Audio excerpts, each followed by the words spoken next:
Welcome, citizens of the globe, to the Frontend Heroes podcast, where we discuss all things villainous and heroic about the front end of software development.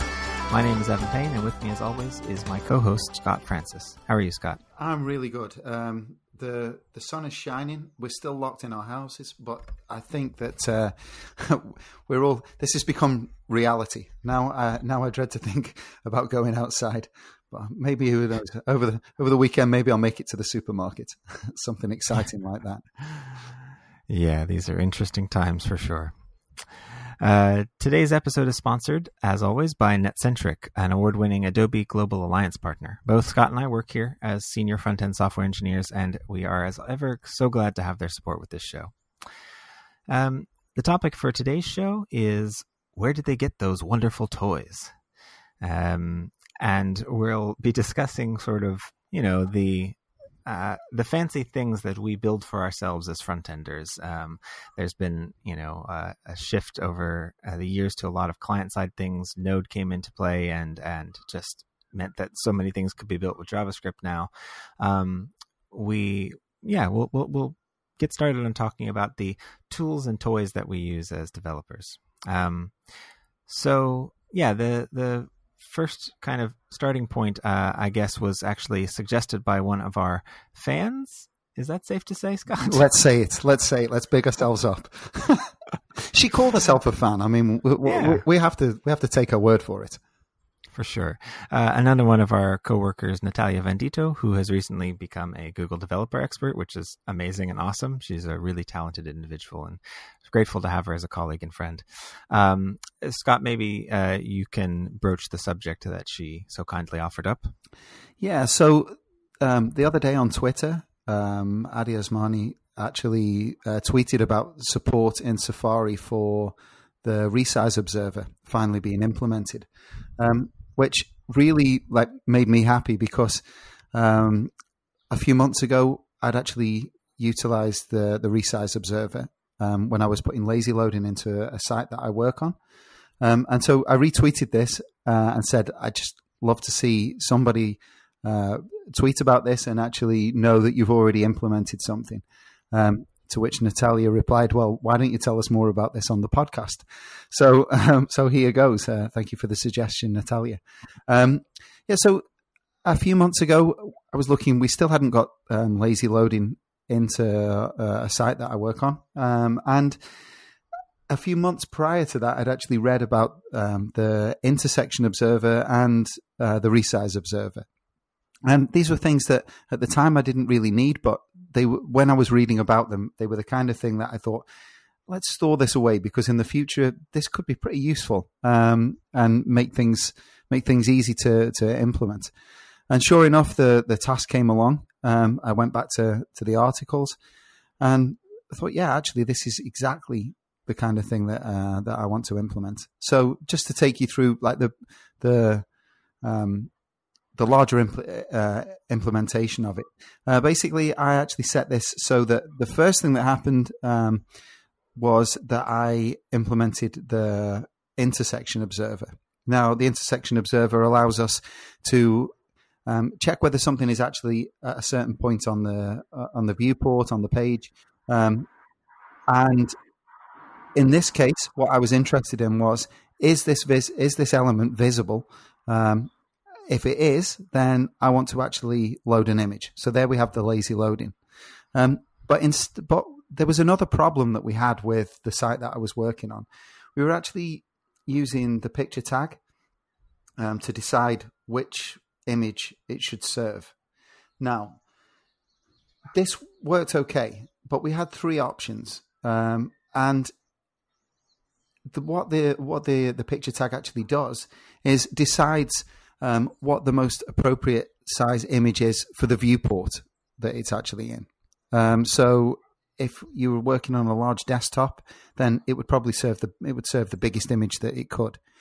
But I found that didn't really help in this situation because the component that was being used, for instance, could be 300 pixels wide, but serving an image that would be suitable for 1200 pixels wide. So I decided I needed some way of reworking the size of image. And that, in this instance, was the ResizeObserver. And the ResizeObserver actually allows us to observe a particular component, a particular space on the viewport. And from this, we can make a decision about the size of the image that we want to serve. When I put these two things together, then I actually saw a good performance improvement.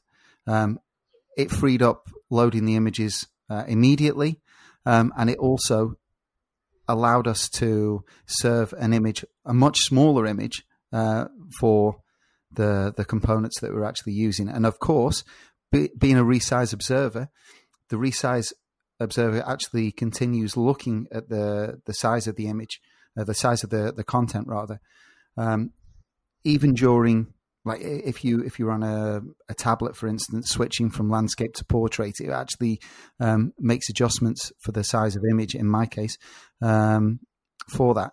So I hope that kind of gives you an idea of the implementation that I did, and the two reasons why those observers are actually important, and super easy to implement when you consider the steps that you would have had to do to get this implementation before we had the ResizeObserver and before we had the intersection observer.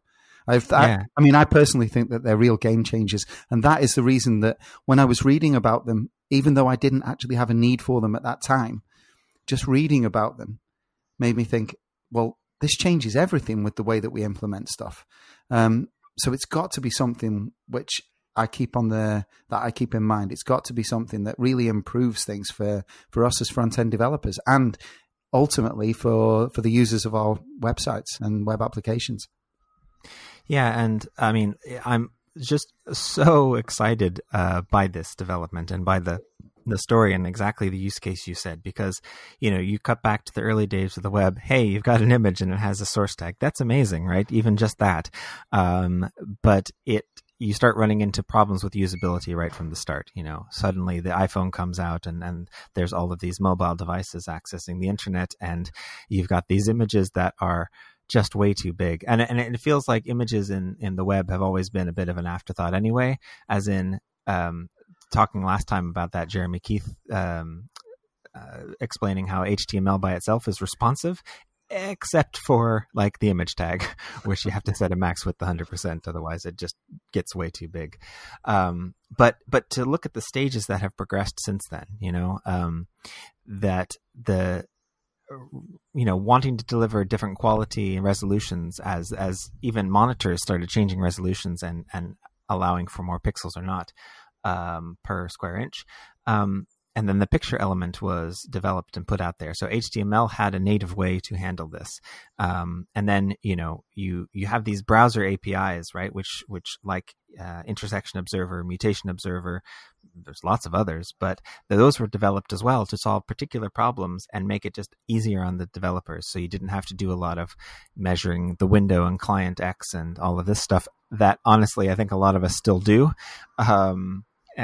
Not thinking that this is ready, or maybe having to support IE whatever, Internet Explorer something or other. Well, we do. But do, in the projects that I implemented this for, we do support IE, and there was a good like obviously at first you think, oh, this would be cool to use, but we support IE, so we're probably not going to be able to use this. But it was to add a polyfill for this was not difficult, and it works nicely with IE. So we get this across like all browsers, all user experiences, which was really nice. I mean, like the thing is, we don't, in my opinion, we really don't need to worry so much about that, because those days are kind of fading out for me. I know that we still support, I know a lot of us still support IE, and we have to consider those things, but they really are like moving away from that. I think that we won't have to worry about that so much in the future. Although going back to the tweet from Adi Osmani, that Safari had just implemented it. So it's not just about IE. There's always going to be, I guess there's always going to be something with the web. Some browser vendors are going to not support something, which would be an amazing tool. For sure. And this particular ResizeObserver has been ready for quite a number of years in the other browsers.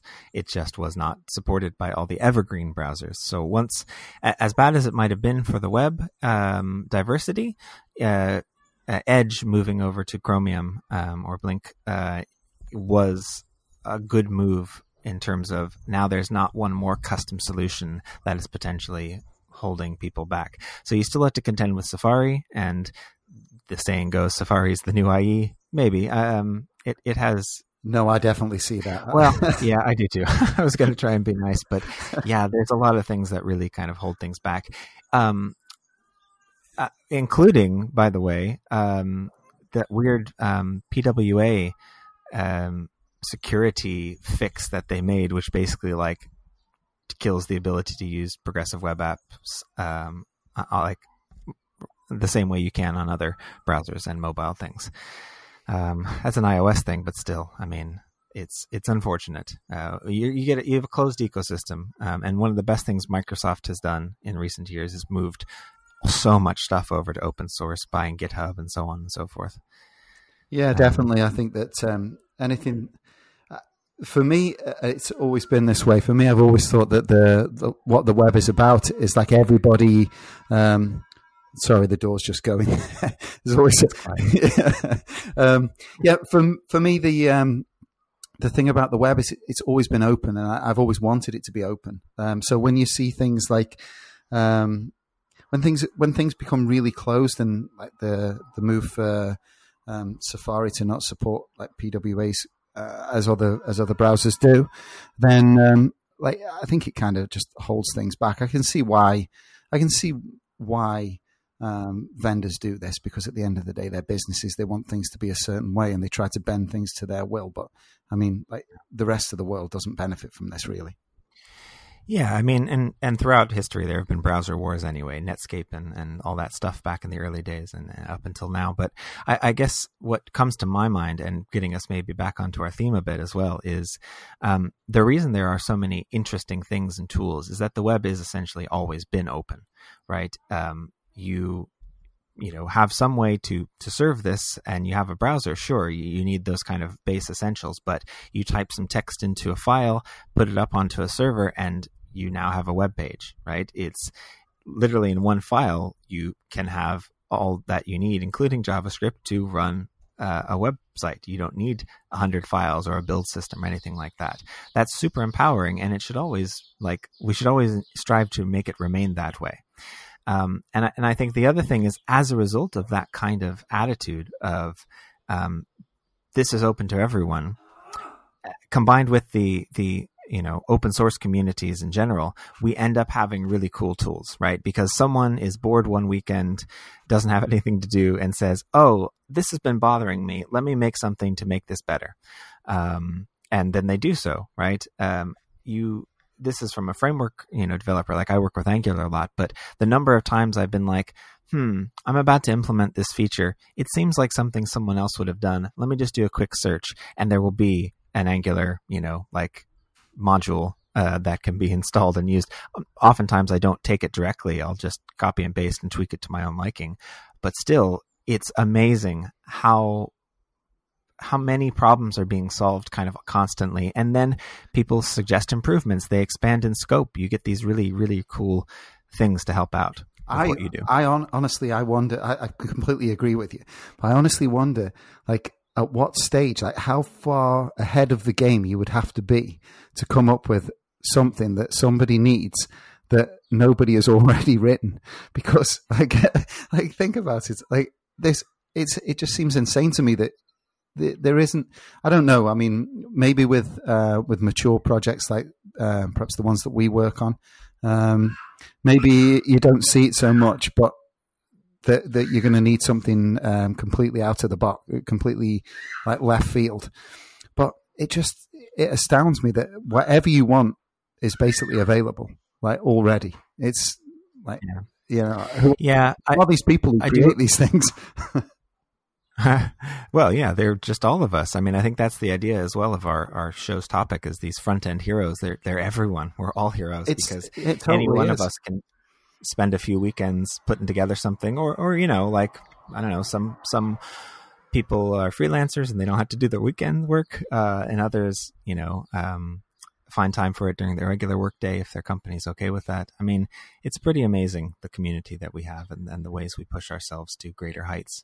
It really is. And I think now at this time, with basically like the whole of the world on lockdown now, like for many industries, this is definitely like a real fallow time, real tough times.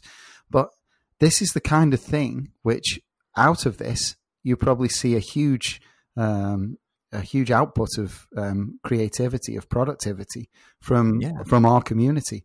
I think this is the sort of thing where, like, we are definitely affected, but I think that there would still be some positives to come from this in terms of the community.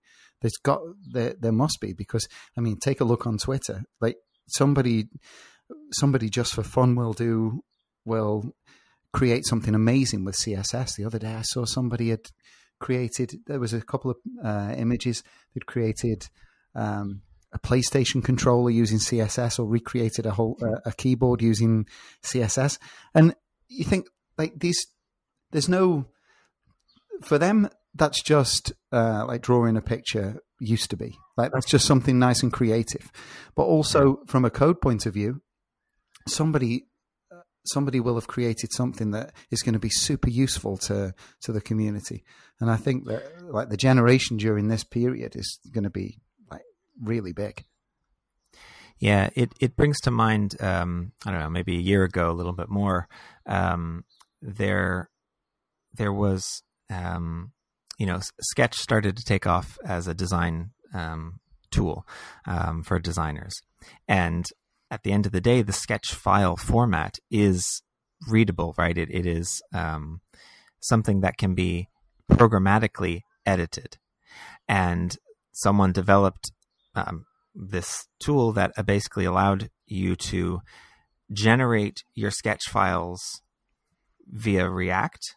So all of a sudden, your design document itself was being built as part of your, you know, build system, and it would take the components as you tweaked them and edited them and made sure that they were in sync.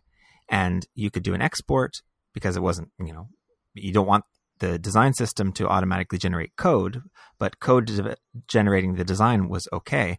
And all of a sudden you have this really well integrated, if you have the team set up for it, system where you're going from it, as you work in sprints anyway, as you keep developing things and you say, okay, we're going to have this feature, the design will change slightly, you'll update in the code, that'll get synced back in. So then you know that what you're seeing in the design document is what's implemented in code, unless you specifically change it. It's super exciting. And like, can you even imagine that 10 years ago, you know? No, you can't imagine any of this stuff. I mean, like, I think I've touched on this before in one of the previous podcasts.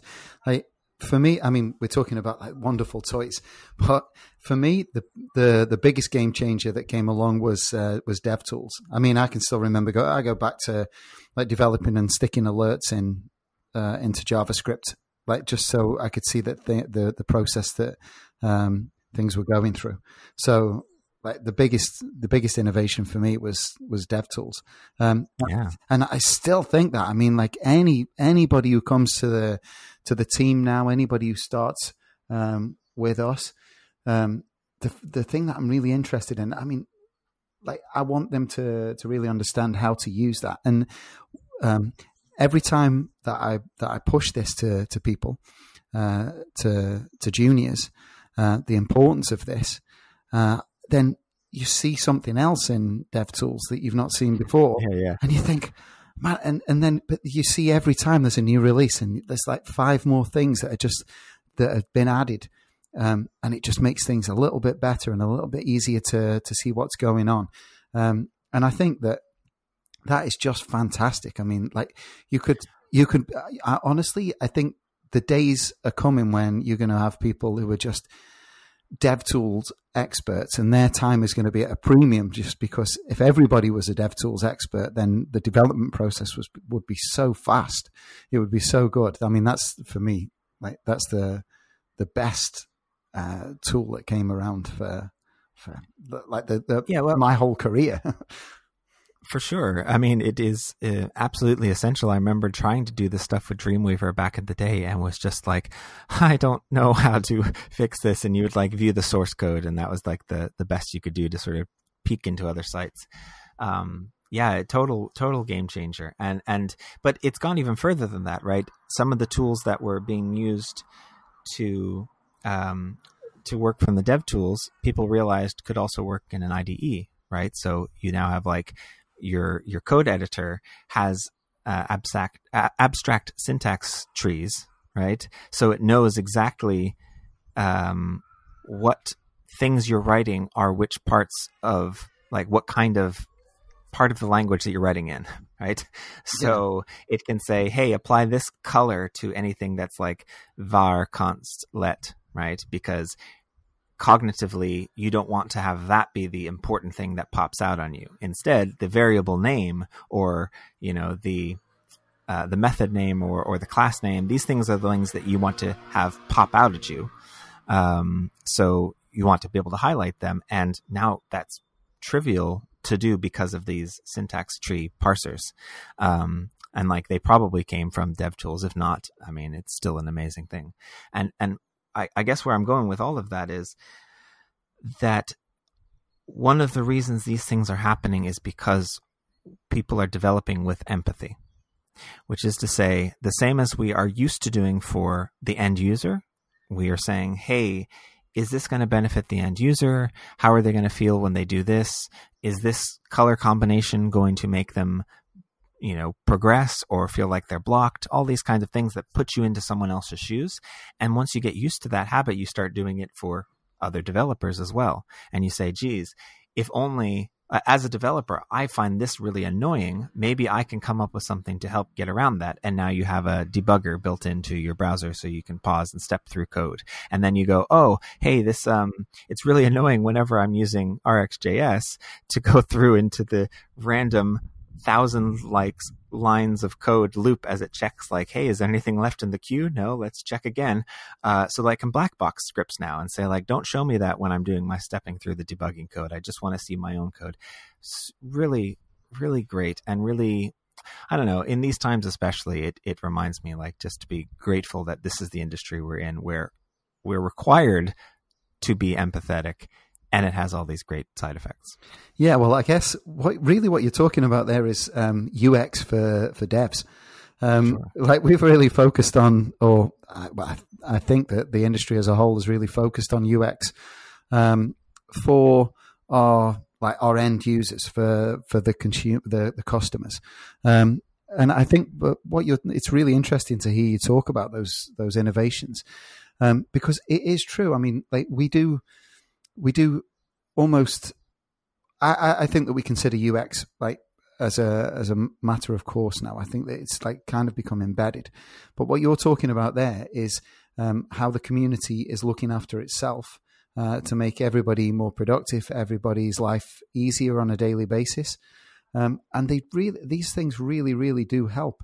And the other day I was actually thinking about the separation between like developers being really interested in like making things good for developers. So like the kind of front end architecture, like because now I really feel like there are people who are like architecture experts. There's so many tools around, and they become like architecture experts, and they're the ones I think who you're kind of talking about. They would like fit into that category. They're always looking at how can we create a better development process? How can we create a faster development process? What is it that's really holding us back? And people are so into this. I think that, again, the danger with our community is underestimating just how big these things are. So, like, I kind of feel like people are going to become more and more specialized when they're working in the front end. And that's why it struck me the other day that people like front end architecture and people who are really interested and really into innovating with that are going to be different from the people who are really like interested in like the very end user. They kind of there's crossovers, but I kind of feel like people are going to start becoming like UX experts almost in architecture. Like, how can we make the process quicker? How can we make it better? How can we get the people who are actually pushing the code to the end user to be able to do that quicker? I don't know whether it's actually going to go that way or whether it already has actually, without us really thinking about it. Well, I think it has. I mean, we talked about this, over the last few years as well, within our own company of, is it useful for us to still have a specific role as a front-end developer? And yeah, it is. But I mean, 25 years ago, that role didn't exist, and is it going to in another 10 years? I don't know. It starts to encompass so much that you feel like you have to break it down. And even I wrote an article for Dev2, just spilling my thoughts out about this in particular, so I won't rehash it too much. But there's this concept of spanning different areas. Some people are good at sort of, being full stack, right? That's really hard to do. But if you know enough about each area, you can pull it off.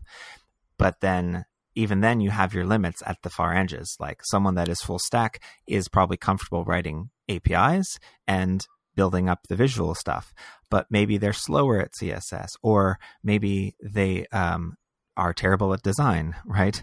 They can't drift over into that area because their span doesn't reach there. And same thing on the back end. Some people are fine with the API stuff, but then they start to drift into like server side stuff or MySQL queries or whatever. And I think you're going to see more specialization, but I think that matters less as what you're really passionate about, because if you care about a certain area, performance or UX or whatever, there probably is enough to do like at least 70% of your work in that area.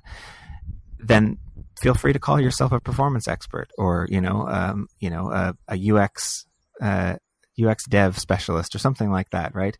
Because what matters is that you're working on the things that you enjoy, because that will also pay dividends. You'll get to give that back to the community as you expand your own horizons. Yeah, definitely. I think that's the really great thing about the community as well. Really great thing about the industry, that you have opportunities it becomes so big that you have opportunities to really find your place, really find like what you enjoy doing.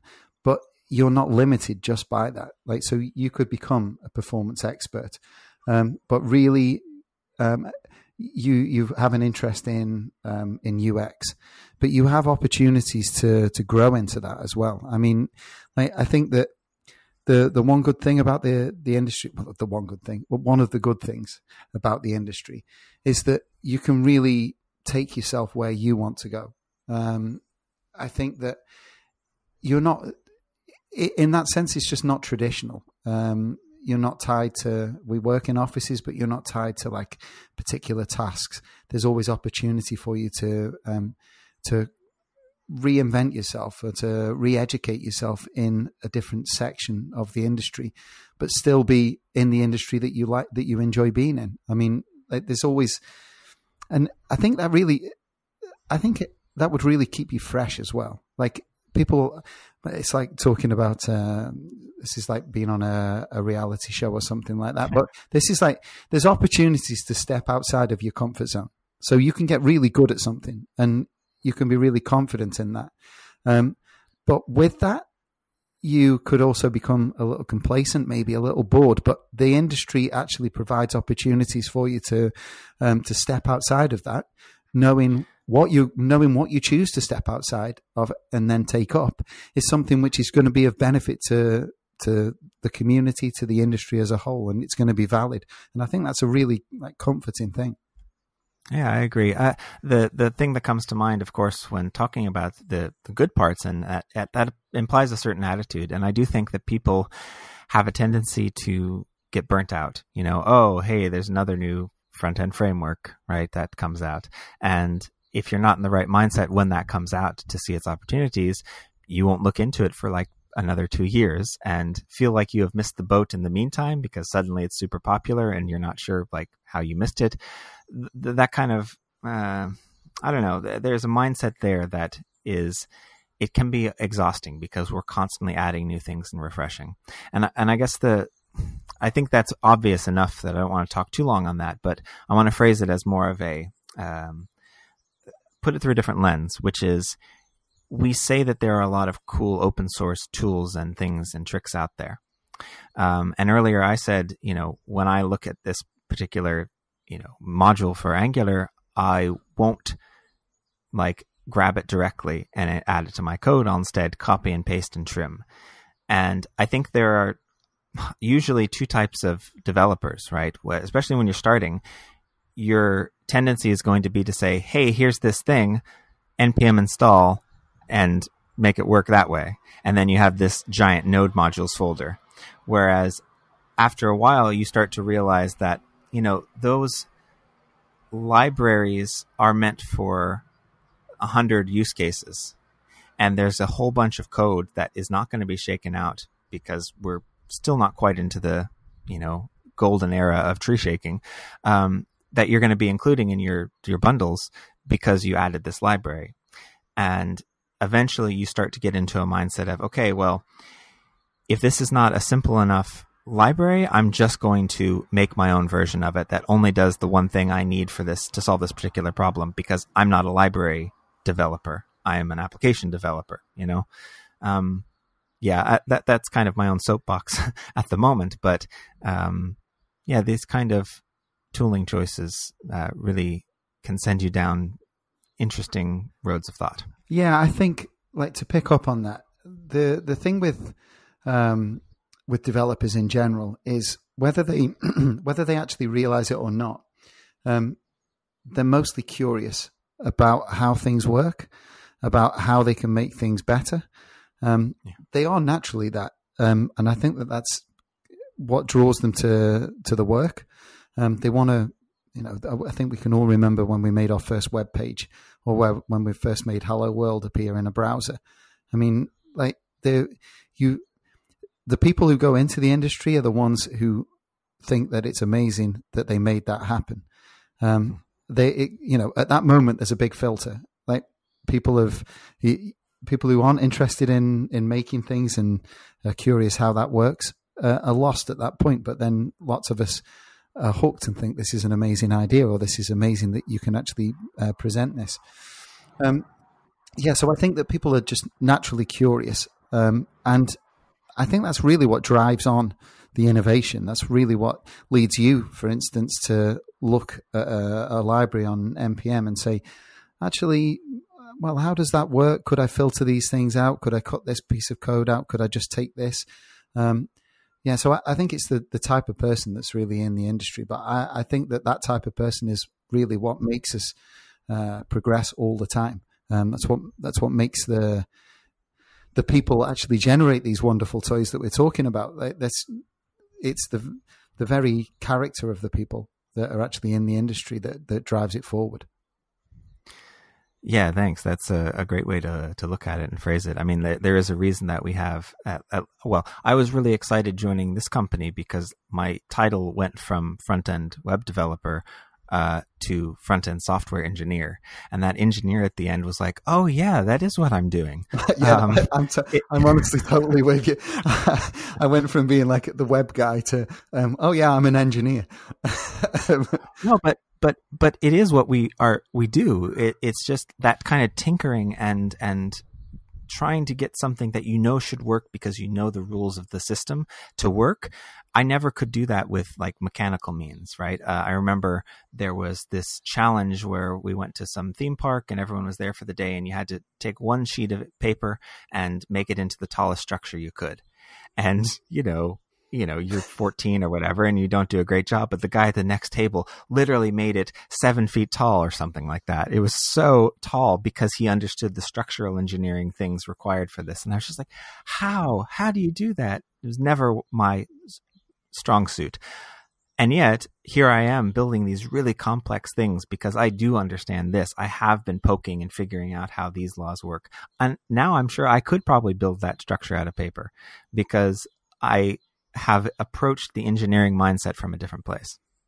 Yeah, this is something which I think is very relevant. It's to people's mindsets. The engineer title and the way of thinking is definitely, like, for me, it made me feel like a lot better about my career. Actually, like, it made me feel like I'd progressed, and I was the same as you. I think that I couldn't figure certain things out. I obviously like building things. I obviously like creating things. That's why I'm in the industry, and I do get that buzz I still get it from seeing the work that you've done and creating a new component or something like that in your application.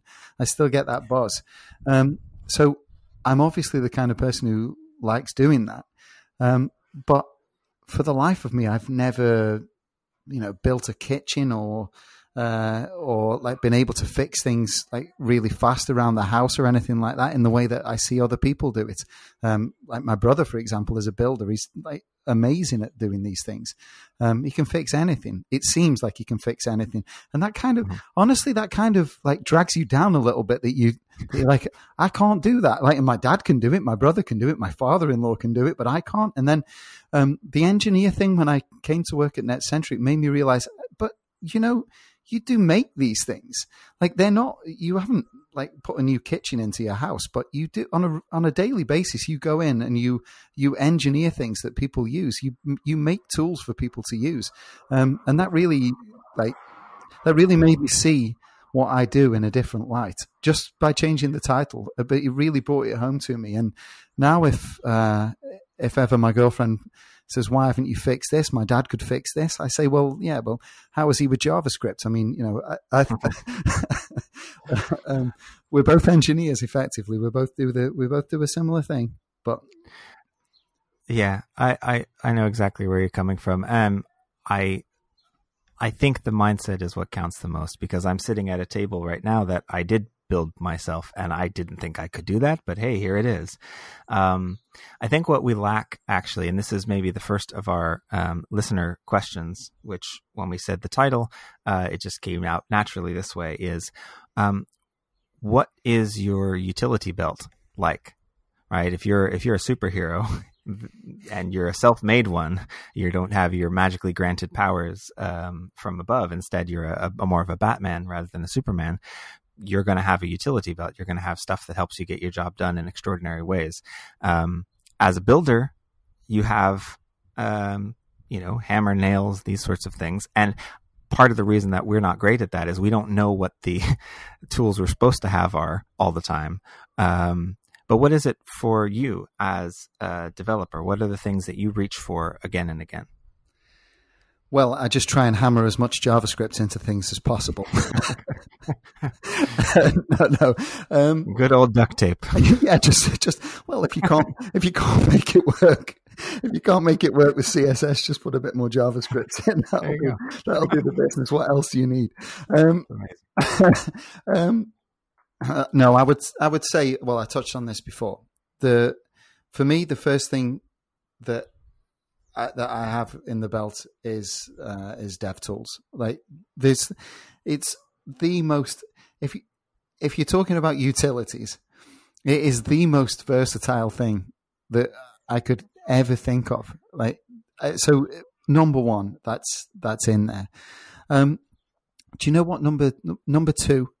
And I think it doesn't even feel like a tool, but it is the web itself. Like, that is the other great thing about the industry. Like, there's so much information out there. There's so many people who are willing to share that the web itself is the most amazing tool to have in your tool belt. We've seen memes like, if you don't look at Google for 10 minutes while you're coding, then, you've done well. But I mean, it's an exaggeration, but like, think about it. I mean, the resource that's out there, like to help you do things, is just amazing. And the third thing, and I would say that this is last but not least, is colleagues. I mean, like, how many times have I turned to you, for instance, and just said, could you take a look at this, or can we discuss this, or I've seen you've used this. Now, I never have. Could you talk me through how you do it?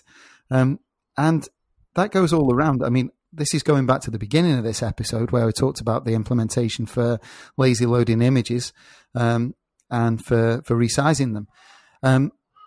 I did a pull request and asked somebody to take a look at the implementation.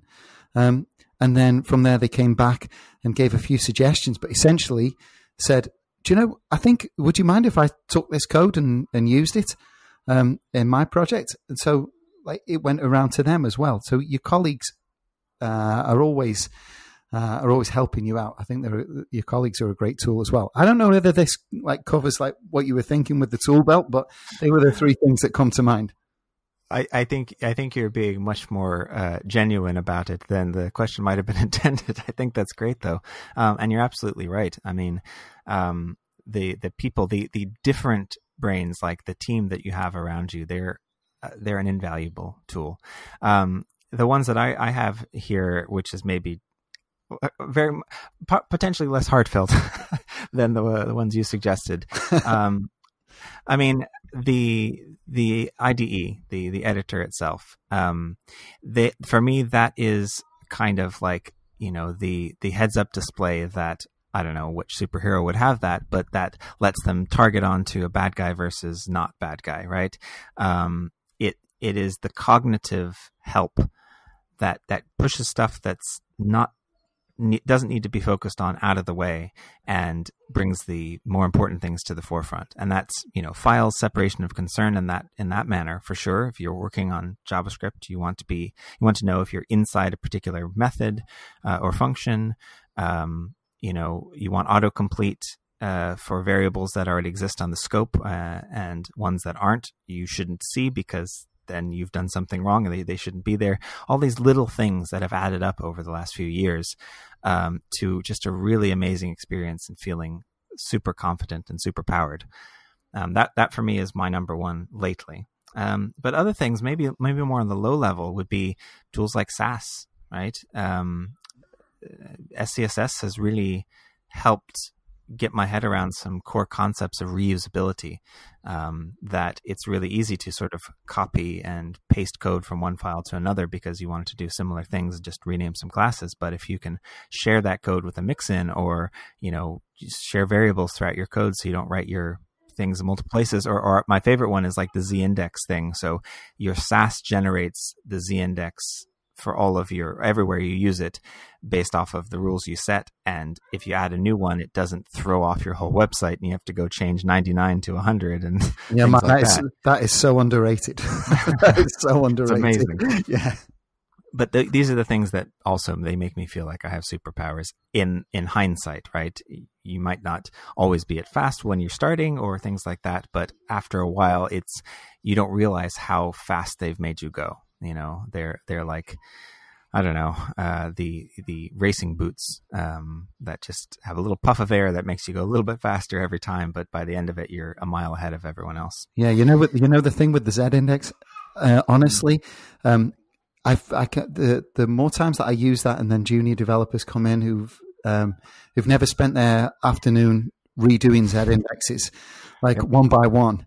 Like I almost feel like my dad, like telling them, "Oh, you don't even know you're born." Like these, you children, you children, you don't know how good you've got it.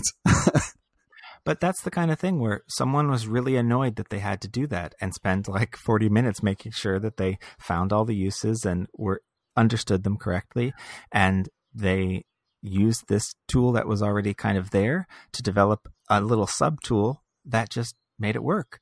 It's the multi-level or whatever, that electrical impulse where you can measure like a stud finder or something. Anyway, it's a great tool that's at your belt.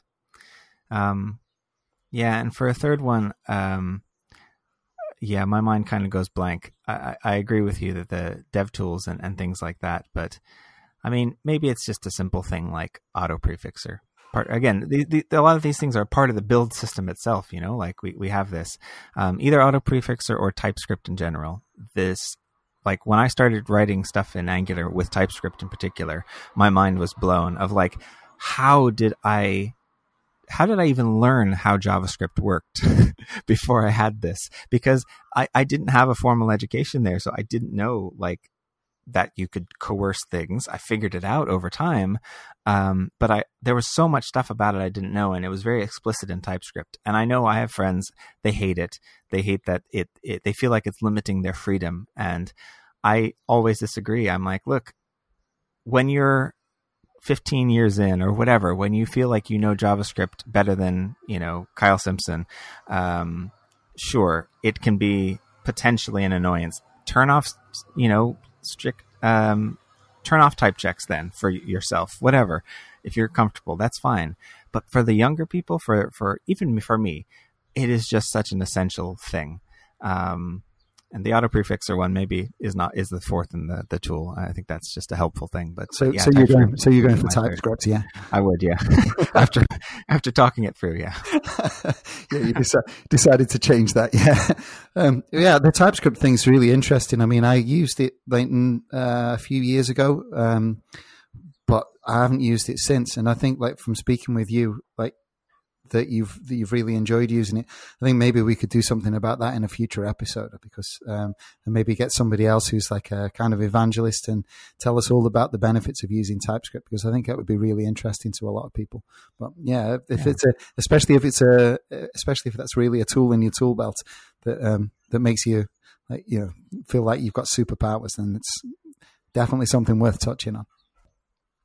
Okay, so one other question that sort of comes to mind again on the theme of the topic was, have you ever outsourced to someone? Again, this is thinking of how Batman is, and he has, I don't know the character's name, but he has the research and development department that makes him all the cool stuff, or James Bond has his, Q. Have you ever done something like that where rather than build it yourself, you've asked someone to build you something that can help, I don't know, expand what you're capable of doing? Well, first, I think maybe the guy from Batman was called Lucian Fox. It was something like that anyway. Nice. Morgan Freeman. Exactly. Do you know, actually, I never have pushed something to another company. Obviously, there's been times where I've asked other people in a team to take care of something because I knew that they were better at it than me. Just recently, actually, I did a project where, as part of my project, I actually changed the build system for certain parts of the build system anyway. And it became apparent to me that the architecture of the project could be handled a lot better and made more efficient. But honestly, I don't have the knowledge for that. It would be something that I would have to really learn, spend a lot of time and do some and then do the changes.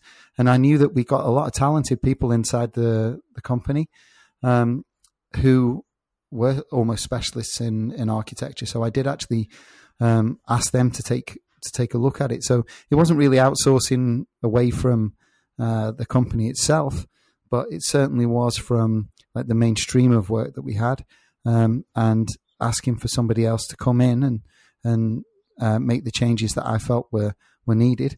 And that honestly, that worked out really, really well. I couldn't be happier with what happened there.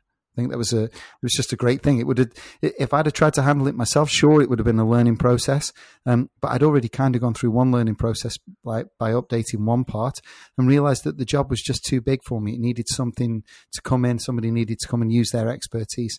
And I was fine with that. I really want to, where I can, I want to use people's expertise.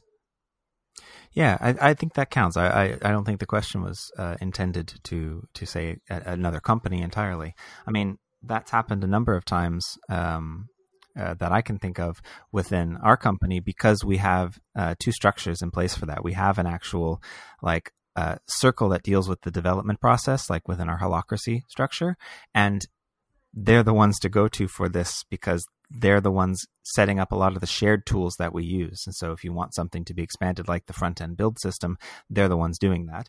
And then we also have a kind of a labs program where, if something interesting comes to mind, you can help push it through, and if people have some free time, they can work on it because it would benefit the company at large. One of those that happened recently was there was a thing for Adobe Experience Manager, one of the components that was part of the core component set, which just wasn't quite right for all the use cases that we saw it as a consultancy ourselves,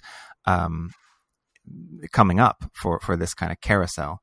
And as much as we shouldn't be using carousels, clients always ask for them. So that's what it is. So Natalia, who was our fan from earlier who asked that, she proposed a very specific project of saying, hey, let's extend this carousel component. But she's too busy. She doesn't have time to do that herself. So she actually went to the labs program, and we got some developers on hand to build that solution. So I think it's absolutely great. And the other thing that comes to mind, though, is that you might be the one that's being in the research and development department at any given stage, right?